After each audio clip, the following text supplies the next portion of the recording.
En el nombre del Padre, y del Hijo, y del Espíritu Santo. Amén.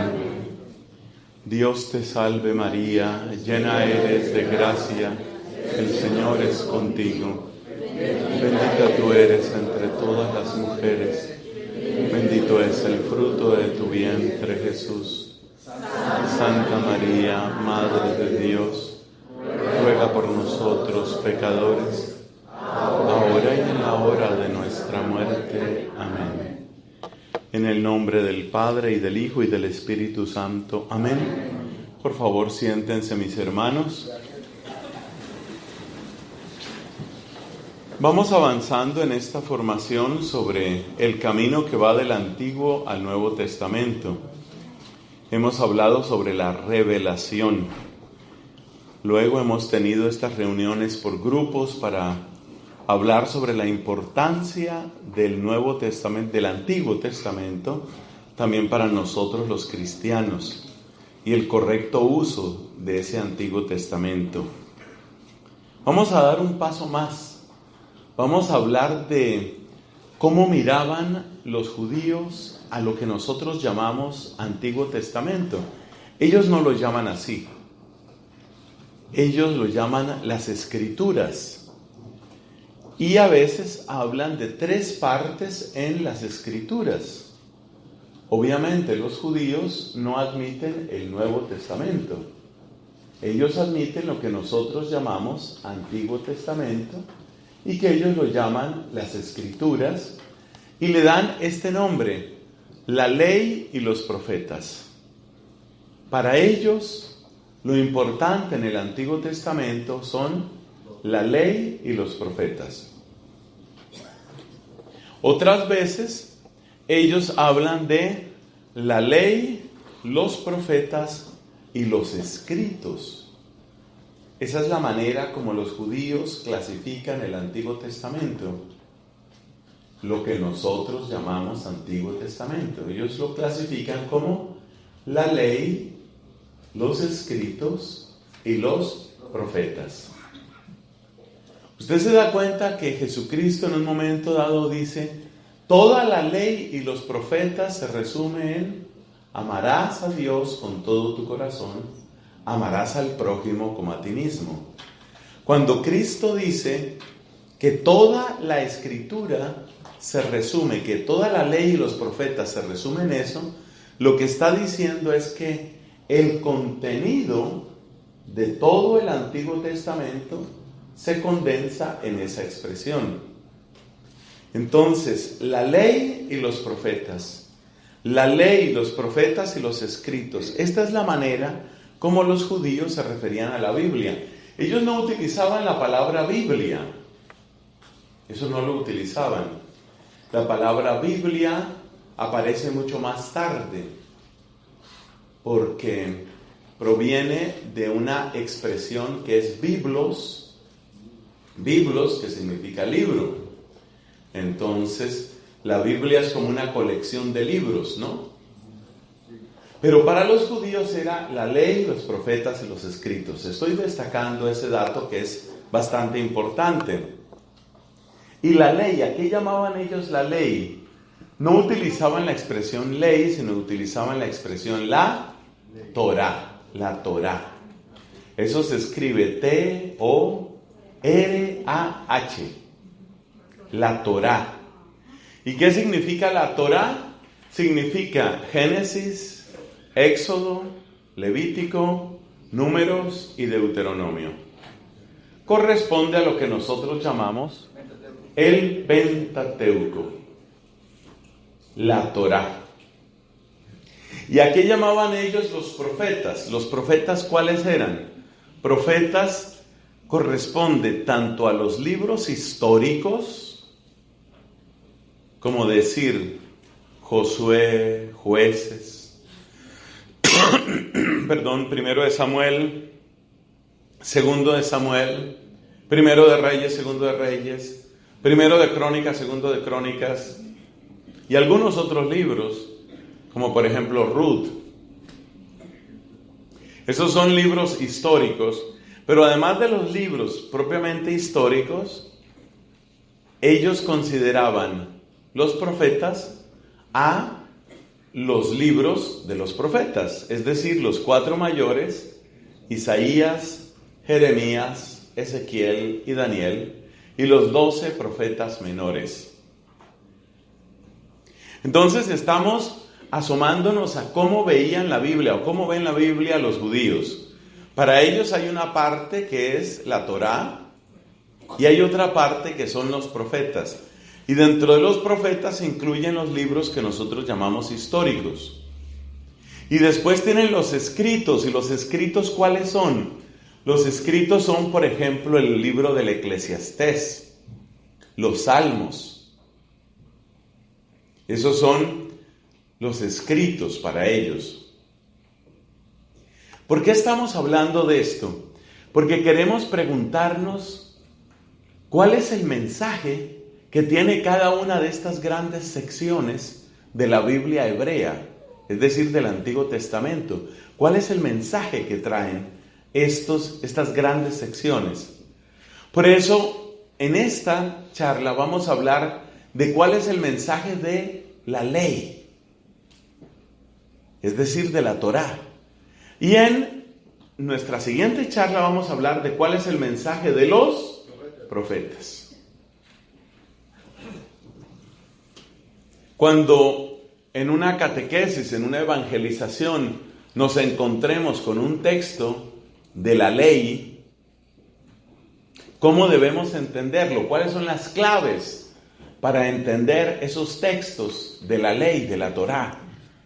Y luego, ¿cuáles son las claves fundamentales para tener en cuenta cuando hablamos de los profetas? Empecemos entonces con la Torá.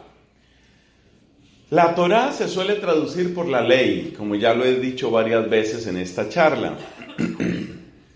Pero resulta que la palabra ley no es la palabra más adecuada. Porque cuando yo le hablo a usted de la ley, seguramente usted piensa en una serie de normas, más o menos como en un código de tránsito, o en un código civil, o en el código de la policía. Es decir, una compilación de disposiciones, de normas. Efectivamente, en la Torá encontramos una gran cantidad de normas, eso es cierto. Pero no solo tenemos normas. La Torá no es simplemente una colección de normas. ¿Qué es? ¿Qué es exactamente? Si abrimos las páginas de la Biblia y si nos vamos al Pentateuco, lo que más nos llama la atención es la parte narrativa. Sí, la Torá tiene una gran cantidad de normas. En Éxodo, en Números, en Levítico, en Deuteronomio, en cada uno de ellos hay porciones grandes de normas. Pero no son solo normas. ¿Qué es entonces la Torá? Si miramos bien, estas normas no surgen de la nada. Estas normas aparecen en momentos específicos del pueblo, de la historia del pueblo de Dios. Por ejemplo, van a salir de Egipto y aparecen una serie de normas relacionadas con la Pascua. ¿Ve? Van por el desierto. Es necesario hacer un lugar donde se van a realizar los sacrificios, donde Moisés entra para hacer oración. Entonces aparecen las normas apropiadas para ese momento. Entonces, realmente la Torá es una historia, es una narración.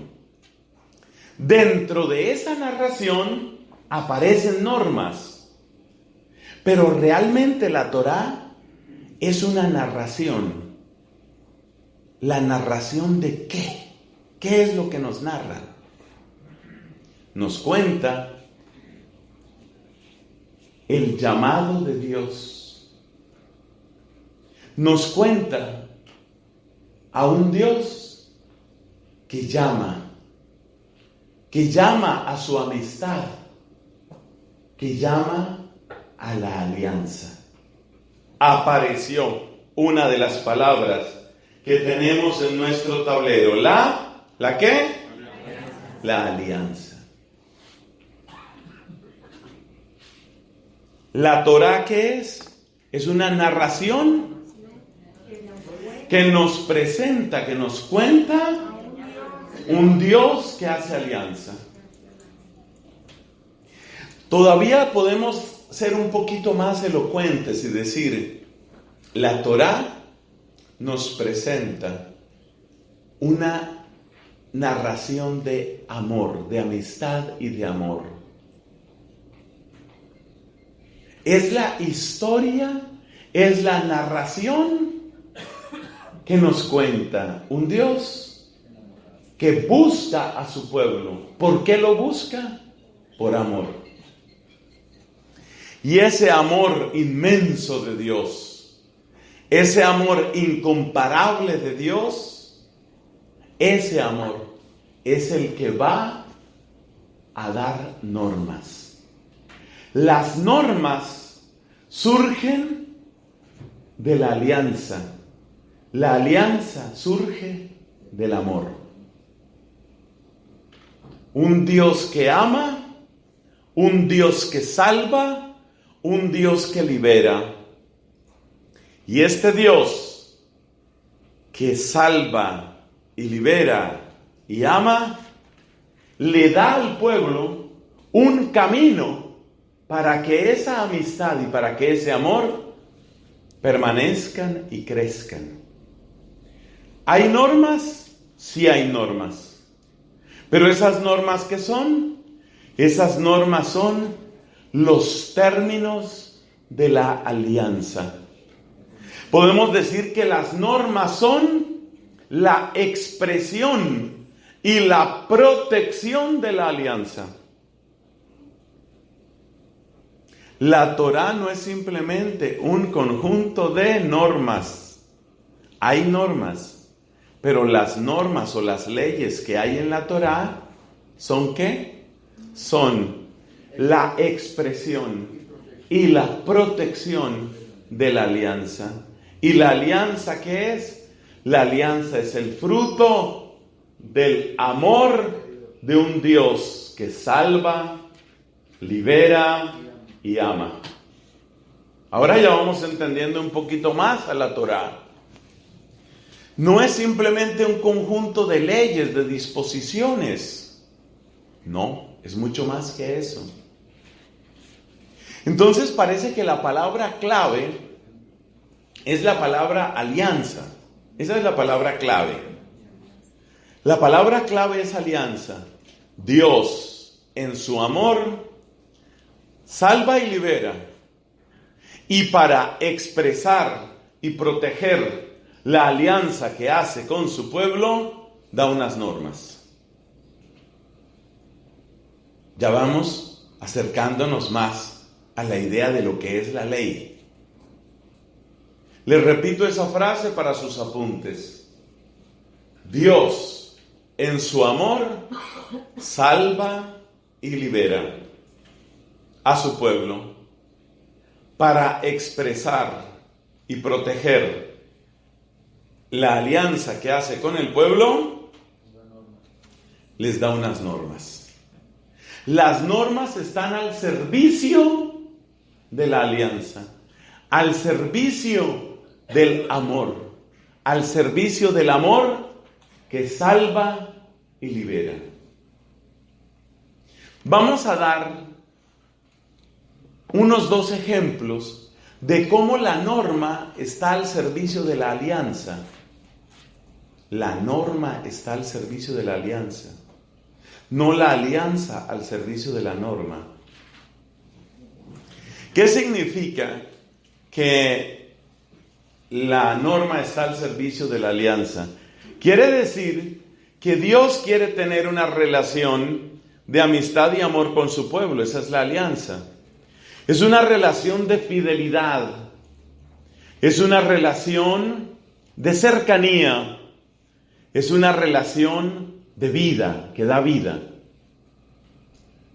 Y para expresar y para proteger esa alianza, ahí vienen las normas. Ejemplos.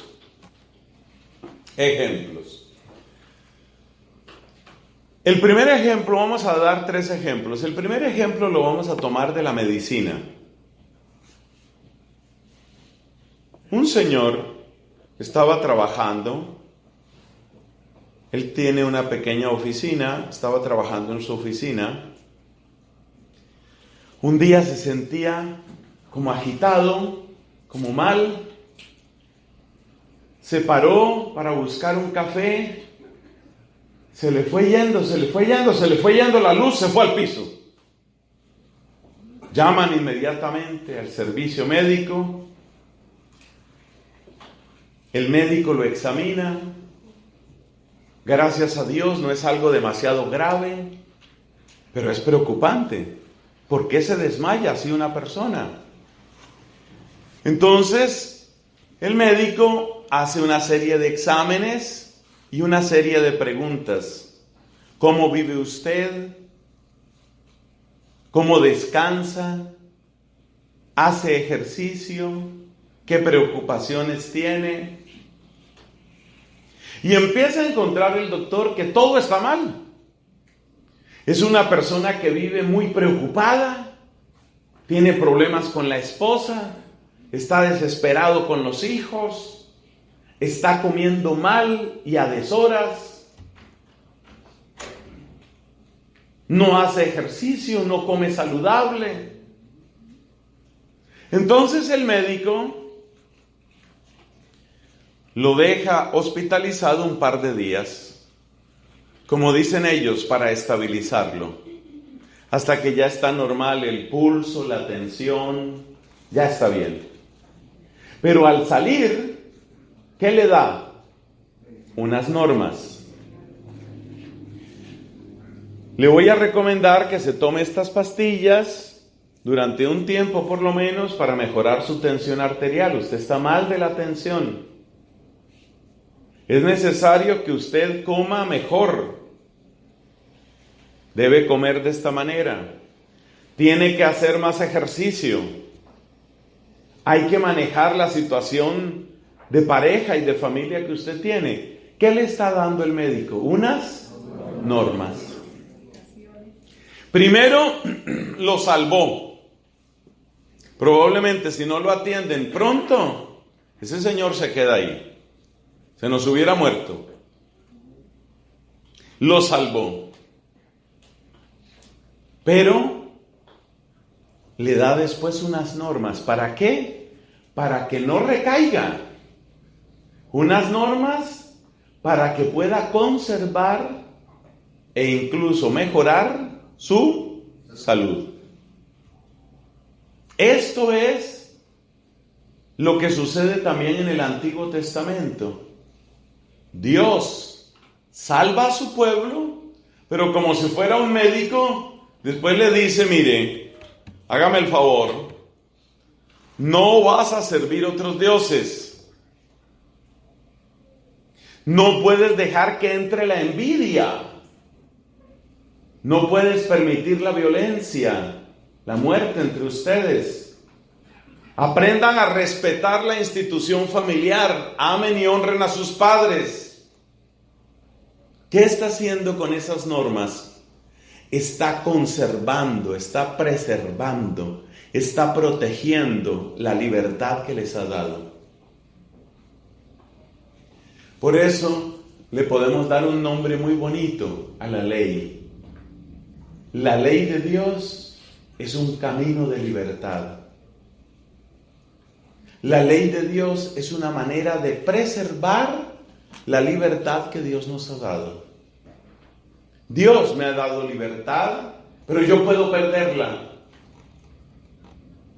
Puedo salir de un faraón para caer en otro. Puedo salir de un vicio para caer en otro. Puedo salir de una esclavitud para caer en otra peor. Para no caer en otra esclavitud, Dios me da ¿unas qué? Unas normas. Ese es el primer ejemplo. Segundo ejemplo. En una fiesta se encuentran entre tantos muchachos y tantas muchachas, se encuentran dos. No se conocían, se conocen ahí. Un muchacho agradable, simpático, podemos decir atractivo. Una joven bonita, dulce, bella, atractiva. Es una fiesta de jóvenes, una gran mayoría de jóvenes. Hay baile, hay comida, hay alegría. Claramente a este muchacho desde el primer momento le ha gustado mucho esta chica. En el momento en el que salen a bailar, él cree que ya tiene mucho terreno adelantado y que ya le gusta mucho a ella y toma una actitud de demasiada confianza. En el momento del baile aprovecha la circunstancia para abrazarla muy fuerte, casi para tocarla. Ella se siente un poco incómoda. Al final del baile quiere darle como un beso. O sea, ella siente, está demasiado rápido. Está abusivo este señor. A ella sí le gusta el muchacho, pero siente que él va muy rápido y se siente presionada y se siente casi usada. No está cómoda. De manera que la manera como ella se separa de él, cuando ya termina ese baile, es casi un poco grosera. No le gustó sobre todo que quisiera ya besarla. Ella se separa, se despide un poco seca, cortante, no le da ningún dato de teléfono o esas cosas para que vaya a encontrarla. Es decir, que este señor pensaba que estaba ganando terreno, pero en realidad perdió mucho. Se vuelven a encontrar después en la universidad. Entonces este hombre se acerca, pero como ya ha tenido un rechazo, ya no tiene esa actitud como tan seguro de sí mismo, va un poco más humilde. Sí quiere acercarse a ella, pero ya tiene una actitud que es más respetuosa. Se ponen a hablar, van conversando. En otro encuentro, unos días después, vuelven a hablar. Como a la tercera vez que se vuelven a encontrar, el hombre se atreve a poner el tema de la fiesta aquella. Y ella le dice, yo no me sentí bien. Él se había dado cuenta, claro. Ella le dice, yo no me sentí bien. No me gustó eso. Y ella empieza a explicarle cuál es la manera de ser de ella. ¿Qué es lo que a ella le gusta? Ella quiere ser tratada como una dama.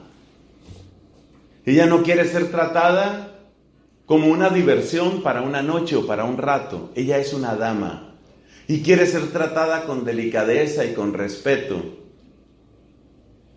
Este hombre, al principio lo que más sentía era atracción y deseo hacia ella, pero ya cuando la escucha y cuando escucha que es una mujer tan madura, tan consciente de su propio valor, tan inteligente, ahora resulta que la admira más.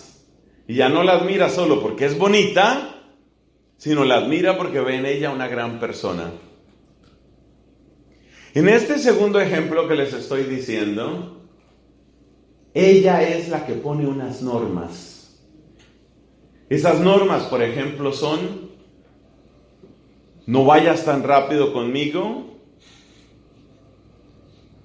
deja esa actitud arrogante, no me vas a impresionar con eso, no creas que eso es lo que a mí me impacta. Entonces ella está poniendo unas normas. ¿Con esas normas lo está rechazando? No. ¿Qué es lo que está haciendo ella? Está protegiendo el futuro. Porque lo que le está diciendo es, si un día vamos a hacer algo, el camino no es que usted me esté agarrando y besuqueando. Así no es. El camino no es ese. Si un día vamos a hacer algo, el camino es el respeto, el conocimiento. Por ahí vamos a ir mejor. Este hombre, que seguro había tratado muchas otras amigas y tal vez había tenido otras novias, qué sé yo, se da cuenta de la altura del trato que ella pide y reclama. Pero en vez de alejarse, más bien piensa, esta sí que vale la pena. Esta es una gran mujer.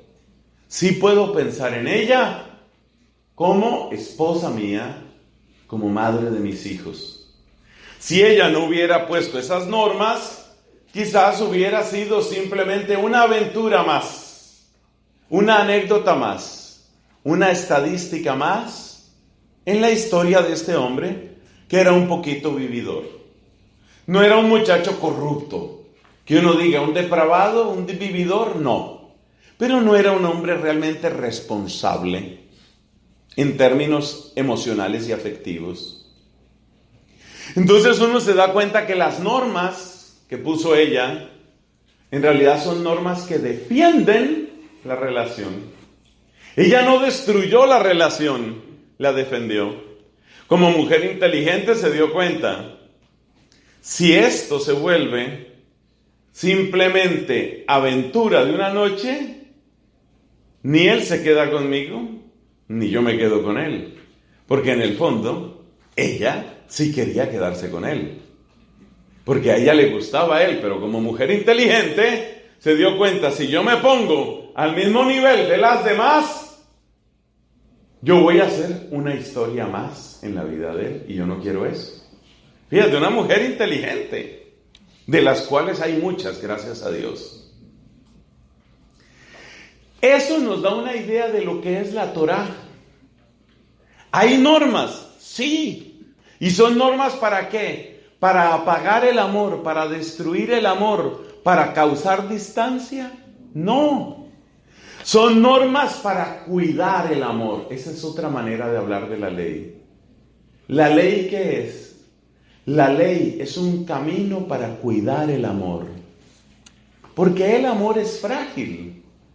Porque el amor se daña, porque el amor se rompe. Y aquí estamos hablando del amor de los amores. Estamos hablando del amor más importante. Estamos hablando del amor de Dios. Entonces, ¿la Torá qué es? Es un camino de libertad, dijimos antes. Y ahora dimos otra expresión. Es un camino para cuidar el amor. Es el cuidado del amor. Cuando Dios dice, a mí no me vengan a revolver con otros dioses, está haciendo algo muy parecido a lo que dijo esa muchacha. Yo no quiero ser una más. Realmente el comportamiento de esa chica, una chica muy inteligente, el comportamiento de esa chica es que yo no quiero ser una historia más para ti. Yo no quiero ser una más. Como no quiero ser una más, a mí me tratas distinto. Esa es la manera como habla Dios. No tendrás otros dioses delante de mí. ¿Ves? Lo mismo. Entonces la Torá, las disposiciones de la ley, ¿qué son? Son caminos, estrategias, recursos, disposiciones para cuidar el amor. Las leyes están al servicio de la unión. O sea que lo que realmente importa, ¿qué es? La unión, la alianza. ¿Y cuáles son los términos de esa alianza? Eso es muy fácil de decir. Yo seré su Dios y ustedes serán mi pueblo. En el fondo, toda la Torá, toda, tiene ese eje, el eje central. Y alrededor de ese eje gira todo. Yo seré su Dios y ustedes serán mi pueblo. Que es exactamente lo mismo que cuando un hombre le dice a la mujer, ¿quieres casarte conmigo? Yo quiero ser tu esposo. Es eso. Es una historia de amor. Y por eso lo que importa en la Torá es la alianza. Lo que importa en la Torá es el amor. ¿Y qué es lo que nos cuenta la Torá? La Torá nos cuenta cómo se reveló el amor y cómo se cuida el amor. Escriba eso que le conviene. ¿Cómo se reveló el amor de Dios? Amor que salva, amor que libera. ¿Cómo se reveló el amor? ¿Y cómo se qué? ¿Cómo se qué? ¿Cómo se salva? ¿Cómo se cuida? ¿El qué? El amor. Esa es la Torá.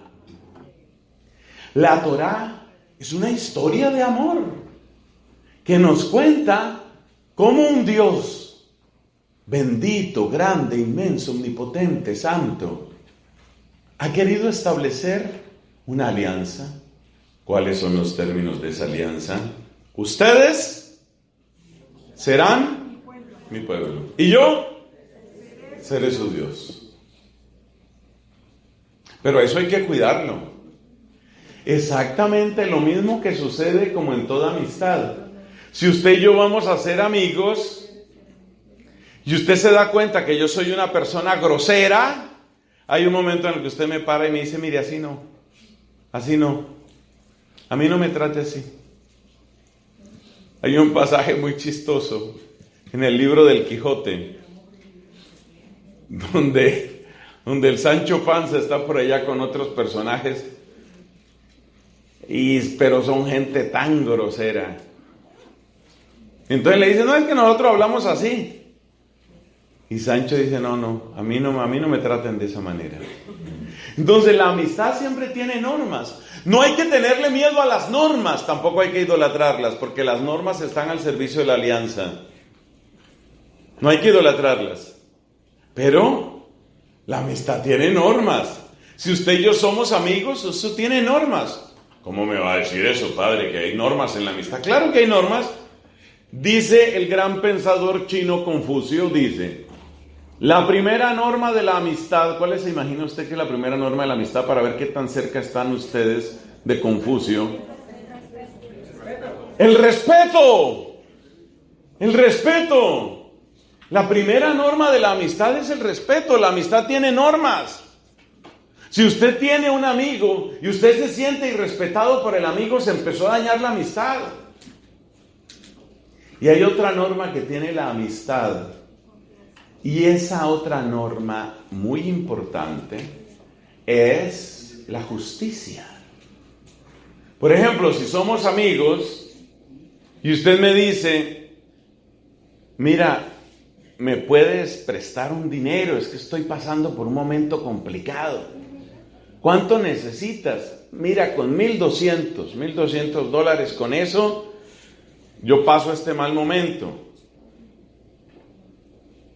Te lo devuelvo en una semana, mira, máximo 10 días. Ah, bueno. Presta los 1,200. Pasa una semana. Pasan 2 semanas, pasan 4 semanas, pasan 9 semanas. La amistad se daña. Hay una injusticia. Hay algo ahí que no funciona. Eso no fue lo que acordamos. Entonces las amistades tienen normas. ¿Y tienen normas para qué? ¿Para destruir la amistad? ¿Para qué? Para cuidarla, para preservarla. Tráteme con respeto, tratémonos con respeto, tratémonos con justicia. Hay otra norma muy importante en la amistad, es la lealtad. La lealtad, entre lo cual está la fidelidad. ¿Qué implica la lealtad? La lealtad significa que tú vas a cuidar el bien que hay en mí, yo voy a cuidar el bien que hay en ti. Si tú sabes algo de mí que a mí me perjudica y tú lo estás diciendo por ahí, me estás haciendo un daño, eso no es lealtad. Si yo te revelé un secreto vergonzoso de mi familia y tú lo estás soltando por ahí, hombre, pero qué lealtad es esa. Yo te lo dije porque somos muy amigos, pero no es para que tú estés contando eso por ahí. Me has hecho un daño muy grande, he quedado en un ridículo terrible. Entonces así rápidamente he mencionado 3 normas de la amistad. ¿La amistad nace de las normas? No.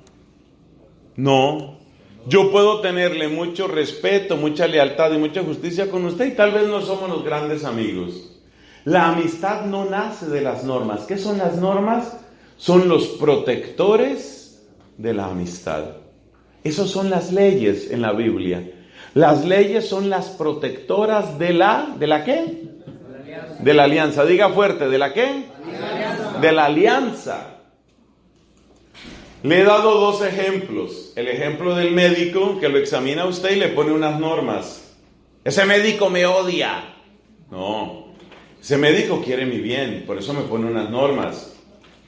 La chica aquella que le empieza a enseñar al muchacho, a mí no me trate así, a mí no me venga con eso. Y eso de agarrarme así medio a la fuerza, eso yo no sé con quién lo hizo usted, pero conmigo no es. Entonces lo está parando. ¡Ay, tan antipática! ¡Ay, tan fastidiosa! No. Ella, al contrario, está cuidando el futuro de la amistad o del amor. Ahí puede venir un amor bien bonito, un amor bien grande. Pero ese amor hay que cuidarlo. Entonces las normas que ella pone no son normas para destruir, son normas para cuidar, para construir. Le voy a dar el tercer ejemplo. El tercer ejemplo, que tiene que ver con otro mundo distinto, es el del aprendizaje de los idiomas. Todos los que hemos vivido en un país extranjero que habla otro idioma sabemos que eso se necesita. Entonces, supongamos que usted llega a Francia, se va a establecer en Francia. Apenas empieza a aprender francés y usted se encuentra con una palabra que es maison. Y usted dice, maison. Entonces, su profesora de francés le dice, no, así no es. La maison. La maison. Eso es la casa, ¿no? Maison. Ok. No, yo voy a seguir diciendo maison. La maison. Así voy a decir. Y cuando vaya a comprar una casa le dice, yo quiero la maison. Y el vendedor lo mira, no entiende nada, se ríe, se burla de él y no le vende nada. ¿Qué le toca hacer a usted? Volver a la clase de francés. Y su profesora le dice, no, es que no se dice así. Se dice la maison. Ah, la maison. Je voudrais la maison. La maison. Ah, perfecto. ¿Qué está haciendo esa profesora de francés? Me está poniendo normas. Con esas normas ha coartado mi libertad, me ha vuelto una persona reprimida y amargada porque yo quería decir la maison. Y ella me dice que tengo que decir la maison, la maison. ¿Me está limitando? No. Me está dando las claves y las herramientas para que yo pueda comunicarme mejor y para que yo pueda ser mejor. Porque si yo hablo bien el francés y estoy en Francia, me va mejor que si yo no hablo francés y estoy en Francia. Entonces, las normas que me da mi profesora de francés, esas normas, ¿son límites? Sí, claro, porque yo no puedo hablar como a mí me guste hablar. A mí me gusta decir la maison. Yo no puedo hablar como a mí me gusta. Pero las normas que me da mi profesora de francés, que me limitan, porque sí me limitan, porque ya no puedo decir las cosas como a mí me gusta decirlas. Las normas que me limitan, sin embargo, son también las normas que me hacen crecer, que me hacen mejor.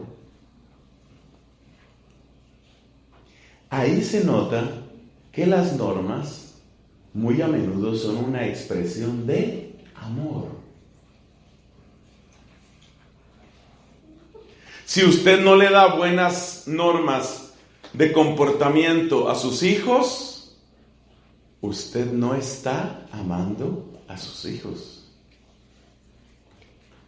Si los hijos de ustedes son personas groseras, desordenadas, desaseadas, irresponsables, vengativas, burlonas,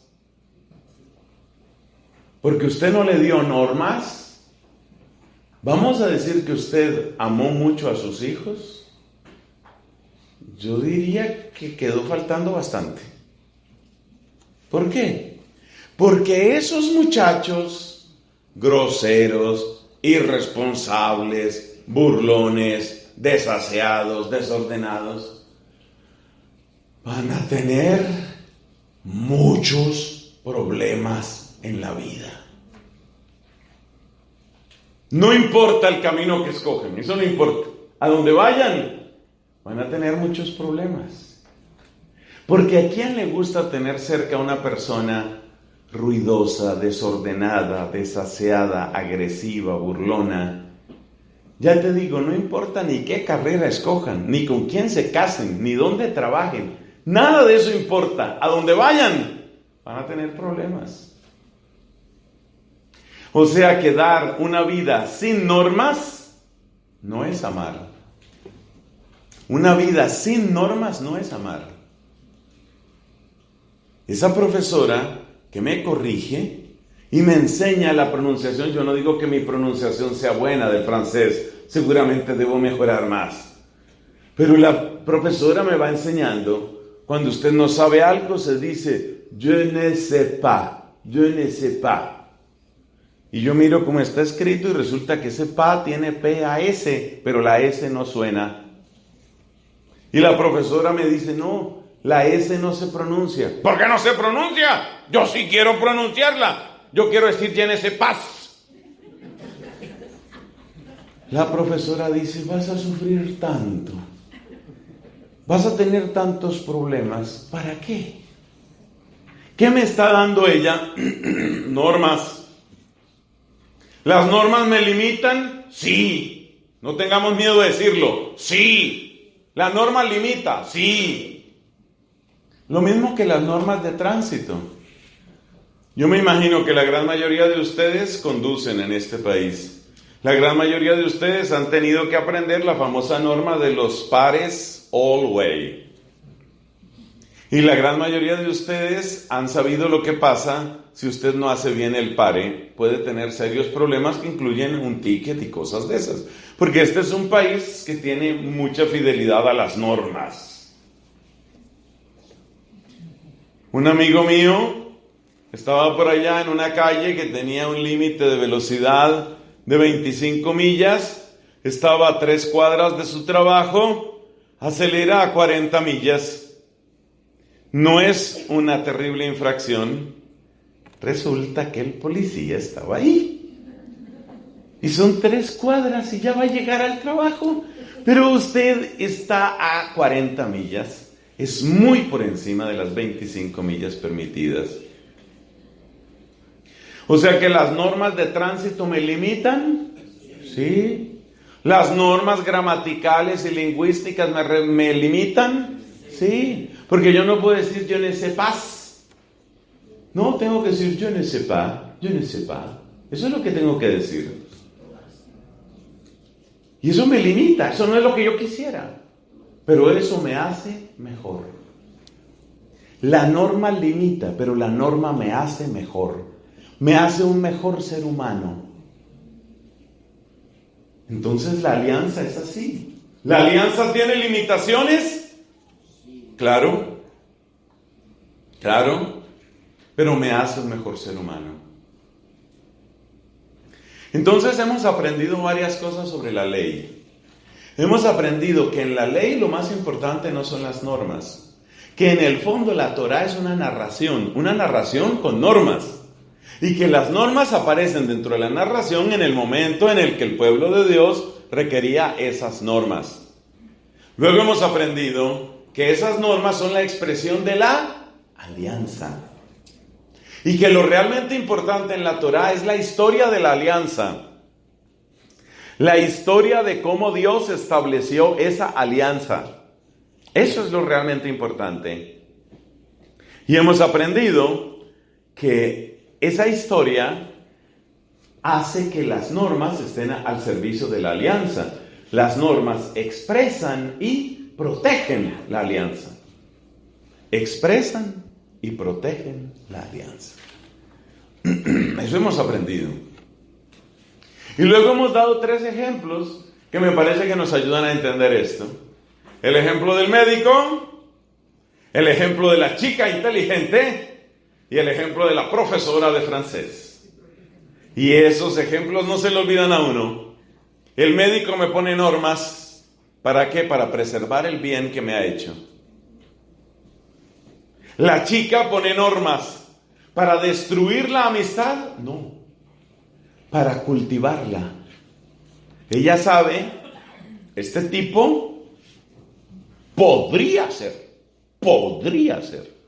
pero yo no me puedo ofrecer tan fácil. Y luego la profesora de francés me limita. Esa horrible profesora de francés no me deja decir la maison. Esa horrible profesora de francés no me deja decir je ne sais pas. Pero esa hermosa profesora de francés me está ayudando. ¿A qué? A que yo sea mejor. Esa es la Torá. Ese es el propósito de la ley. Toda la ley está al servicio de la alianza. Por eso esa expresión que aparece en el segundo renglón gigante de nuestro tablero, obras y palabras. La ley no fueron solo palabras, son obras y palabras. Dios, que liberó a su pueblo, es el Dios que luego le da una palabra de alianza para cuidar esa ¿qué? Esa libertad. Ese es el trabajo. Vamos a terminar esta parte comentando sobre los distintos tipos de leyes. Ya sabemos que las normas no son lo más importante, porque las normas están al servicio de la alianza. Como las normas están al servicio de la alianza, no nos extraña, queridos amigos, no nos extraña que distintas normas tienen distintas relaciones con la alianza. Yo vuelvo a mis ejemplos infantiles, sencillos. El médico le dice a usted: tiene que cuidar ese nivel de estrés que usted está manejando. Si usted necesita pedir ayuda de un psicólogo, yo le recomiendo que lo haga. El médico también le recomienda otras cosas. Por ejemplo, el médico le recomienda: cuide un poco más el sueño, usted está durmiendo demasiado poco. El médico le recomienda otras cosas. Por ejemplo, le recomienda: es necesario que usted haga más ejercicio. Uno se da cuenta que todas estas recomendaciones del médico tienen un nivel de importancia. Pero este hombre le pregunta al médico: doctor, yo quiero hacer todo lo que usted me dice, pero ¿qué cree usted que es lo que me está perjudicando más? Y el médico le dice: tendría que hacer más pruebas, pero a mí me parece que lo que más daño le está haciendo a usted es el estrés. Usted está demasiado tensionado con su esposa y con sus hijos. Y esa es una preocupación que le hace mucho daño, porque usted esa preocupación no la suelta. Usted se despierta y ya está tensionado. Usted come y come tensionado. Usted camina y camina tensionado. Se pasa el día con ese problema encima. Y ese recargo de tensión, yo creo que le está haciendo mucho daño a usted. Creo que eso es lo más grave. ¿Qué quiere decir eso? Que aunque el médico le dé muchas normas, unas son más importantes que otras. No están al mismo nivel. Lo mismo pasa en la Torá, y eso no nos debe extrañar. También en la Torá pasa lo mismo. Hay normas que son muy importantes. ¿Cuál es la más importante de todas? Amarás al Señor tu Dios con todo tu corazón, con toda tu alma, con todo tu ser. Las palabras que hoy te digo las guardarás en tu memoria. Hablarás de ellas estando en casa y yendo de camino, acostado y levantado. Eso está en Deuteronomio capítulo 6. Esa es la norma más importante. Hay muchas otras normas. Hay una norma que dice: no hagan vestidos mezclando lana con lino. Esa es una norma que también está. Es igualmente importante amar a Dios sobre todas las cosas y no hacer ropa que mezcle lana y lino. Nadie diría eso. Entonces hay que entender que las normas tienen distinto nivel de importancia. Y hay que entender que hay normas que tenían un valor temporal y hay normas que tienen un valor permanente. Precisamente las normas más importantes, y entre ellas ya dije que descuella: amarás al Señor con todo tu corazón, con toda tu alma. Esas normas, las normas importantísimas, tienen un valor permanente. Mientras que hay otras normas que tenían un valor temporal. ¿Cuáles son las normas que tenían un valor temporal? Son aquellas que tienen que ver específicamente con dos cosas. En general, no me voy a poner aquí a decir que es algo absoluto. En general, las normas de pureza ritual, y las normas de liturgia sobre cómo ofrecer los sacrificios y sobre el tema del templo, esas tenían un valor temporal. En cambio, las normas específicamente morales, las que se refieren a lo que es bueno en sí mismo y lo que es malo en sí mismo, esas tienen un valor permanente. Entonces uno se da cuenta que en la ley, en la Torá, aparecen normas que son más importantes y menos importantes. Y uno se da cuenta que muchas de las normas más importantes son normas morales fundamentales. Esas son permanentes. Esas normas morales fundamentales suelen estar unidas a la ley natural. Y suelen, asegura el Papa Juan Pablo II, suelen ser expresión de la ley natural. Llamamos ley natural a aquello que nuestra razón descubre como bueno y como malo cuando profundiza en el tesoro de su conciencia. Por ejemplo, usted se da cuenta que tratar de quitarle la pareja a otra persona, quitarle el esposo a una mujer o la esposa a un hombre, usted se da cuenta de que eso no puede ser bueno. Ninguna sociedad puede ver eso como bueno. Usted se da cuenta que la mentira Eso de que la gente esté engañándose y haciendo trampa y presentando apariencia y jugando a ver quién se burla de quién y quién vence a quién, eso no puede ser bueno. Eso se llama ley natural, lo que usted puede descubrir con su razón. Entonces, las normas morales fundamentales son al mismo tiempo las más importantes y las que tienen un valor más permanente. ¿Y cuáles son las normas que tienen un poco menos de importancia y que con mucha frecuencia tenían solo un valor temporal? Aquellas que tienen que ver con la pureza ritual, no pureza sexual, no pureza en términos de sexto mandamiento. Las que tienen que ver con la pureza, ya voy a explicar un poquito más eso, y las que tienen que ver con la liturgia, por ejemplo, los sacrificios en el templo y todas estas cosas. Las normas de pureza eran las que decían, por ejemplo, que un leproso tenía que vivir excluido de la comunidad. Las normas de pureza decían, por ejemplo, que la mujer durante su periodo menstrual debía quedarse encerrada ya en su cuarto o en su casa.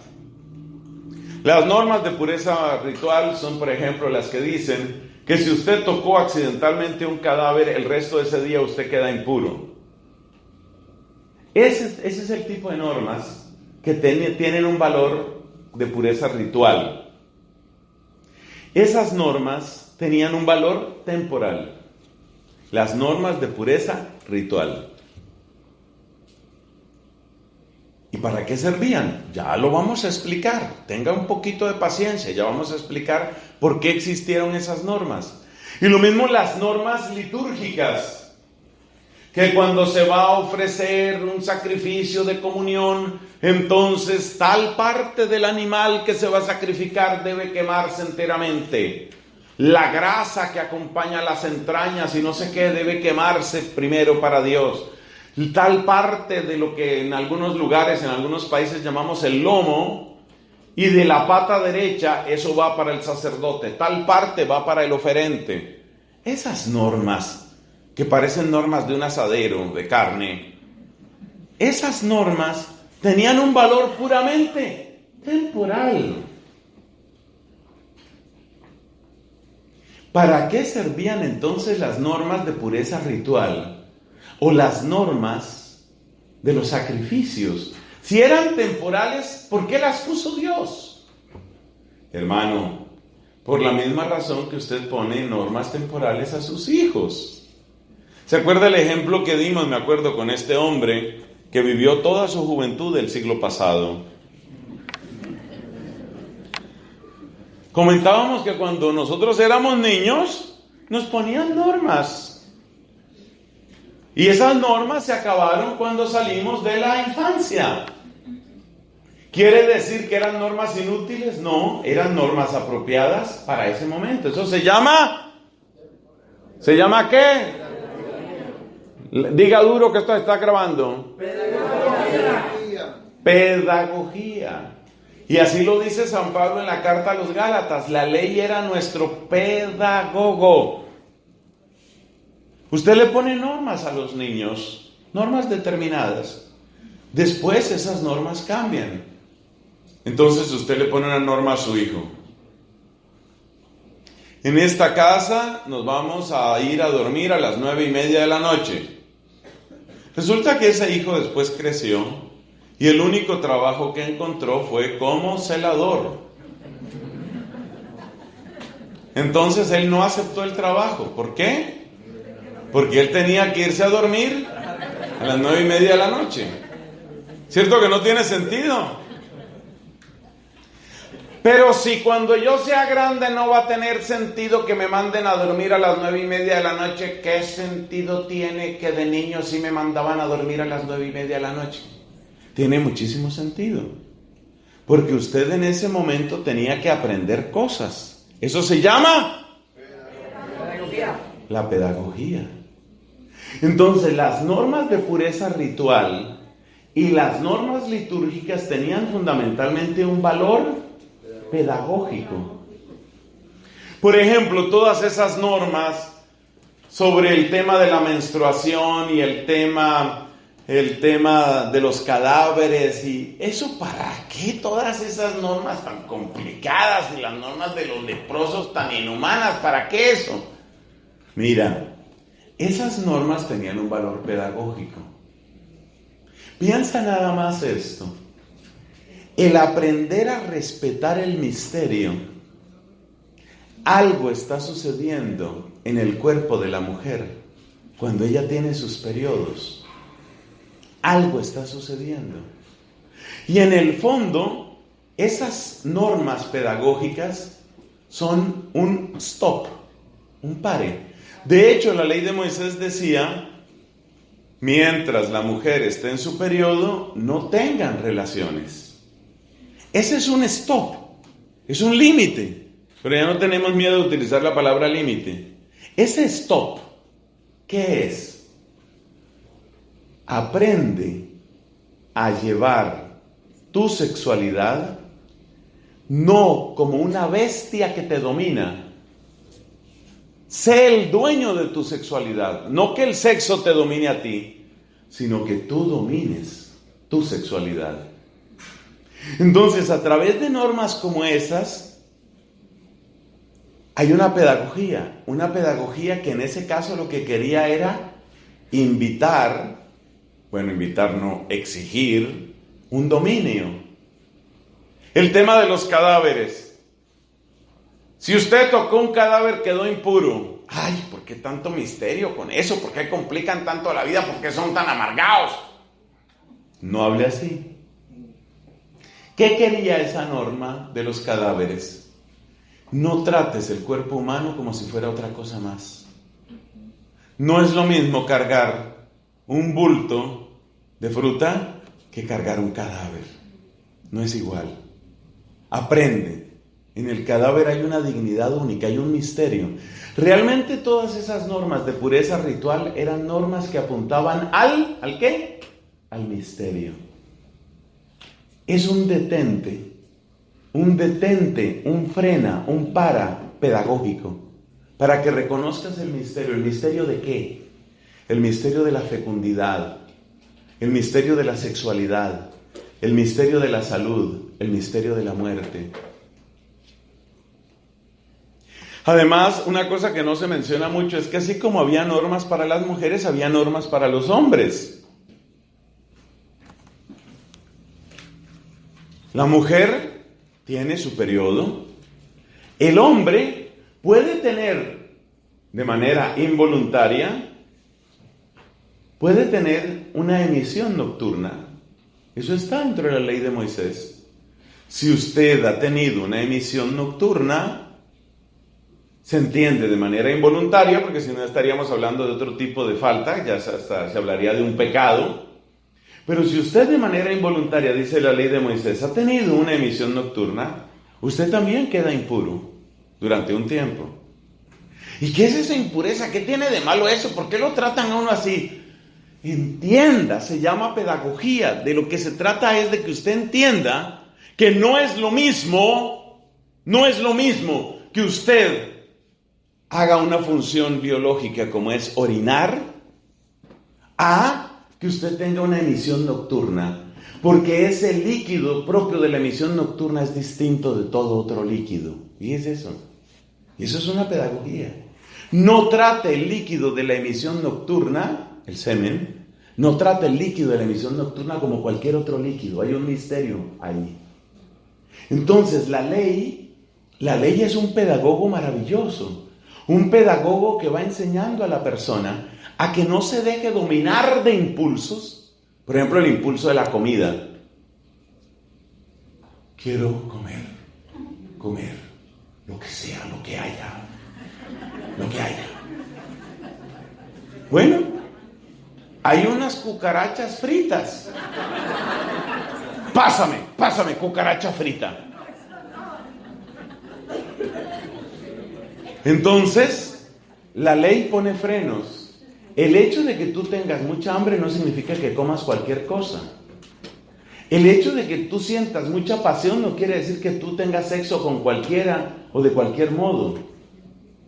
El hecho de que tú tengas tanta capacidad para trabajar, no significa que tú trates todo lo que tocas de la misma manera.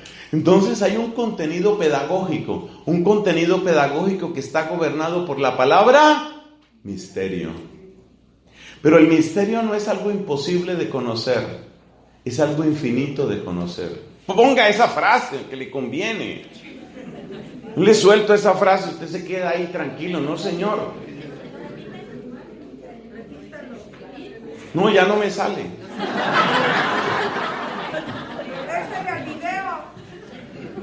El misterio no es algo imposible de conocer, es algo infinito de conocer.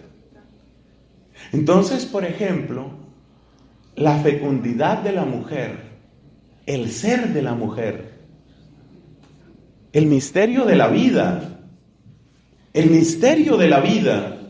es infinito de conocer. Y el objetivo de todas esas leyes es que nosotros podamos reconocer límites. Entonces, en la ley había elementos temporales, pero esos elementos temporales tenían un valor pedagógico.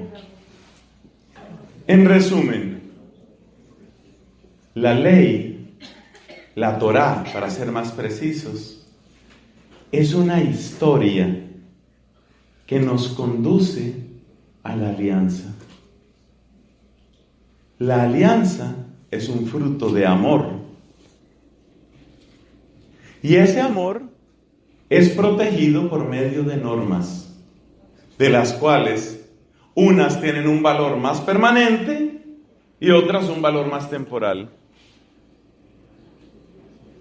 Las que son de un valor más permanente son las que tienen que ver más con lo bueno y lo malo en sí mismo.